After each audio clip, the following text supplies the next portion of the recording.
Terima kasih masih di Kompas Malam bersama saya Mario Sarong.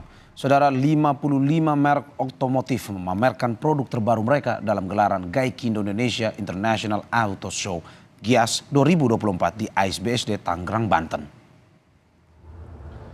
Warga terus memadati area pameran GIAS 2024 di AISBSD Minggu malam. Pengunjung antusias melihat pameran inovasi terbaru dari berbagai macam kendaraan dengan desain menarik dan fitur canggih. Selain itu, pengunjung juga memiliki kesempatan untuk mencoba langsung berbagai model kendaraan di area test drive.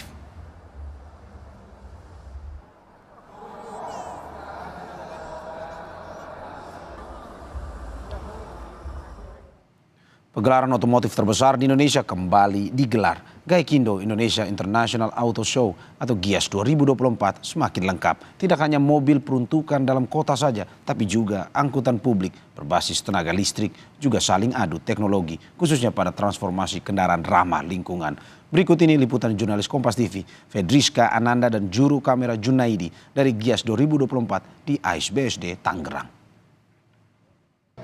Saudara, pameran otomotif terbesar di Indonesia ini kembali dibuka, GIAS 2024. Tidak hanya mobil city car ataupun mobil-mobil yang kita gunakan biasa di dalam kota, namun juga ternyata mobil bus juga kemudian dipamerkan di GIAS 2024 ini. Kali ini saya bersama dengan juru kamera saya, Junaidi, ini akan melihat-lihat, mereview bagaimana kemudian mobil bus listrik kemudian dikembangkan untuk kemudian dapat dijadikan moda transportasi publik yang kemudian dapat digunakan masyarakat Indonesia begitu. Nah, saat ini sudah bersama dengan kami Bapak Alvin dari PT Laksana.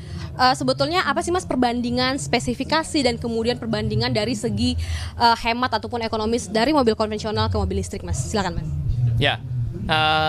Ya, selamat malam. Kita dari Karoseri Laksana. Kita di sini sebagai pembuat karoseri atau body busnya.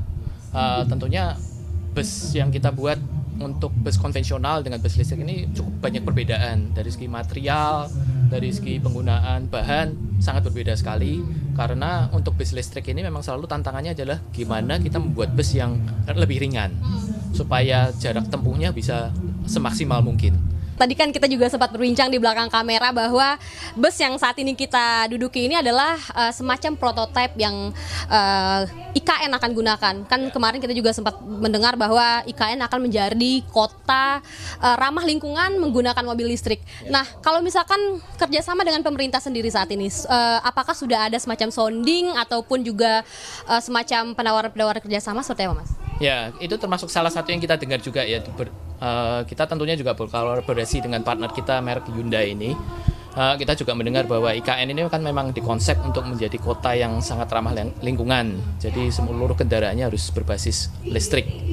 Jadi itu salah satu yang saya kira menjadi daya tarik untuk berbagai macam merek termasuk kita juga untuk kerjasama agar bisa mensuplai mobil-mobil berbasis listrik ini untuk ke sana gitu. Ini salah satu konsep yang kita juga bikin dengan Hyundai yang saya kira bisa salah satunya kita bisa terapkan juga untuk di kebutuhan di sana gitu ya. Terima kasih banyak Mas Alvin atas waktunya. Nah, saudara, itulah tadi disampaikan oleh Mas Alvin dari PT Laksana. Ini merupakan PT dalam negeri yang kemudian juga berkolaborasi dengan negara-negara industri di Asia yang kemudian untuk memberikan layanan ataupun produk-produk yang baik untuk digunakan di dalam negeri.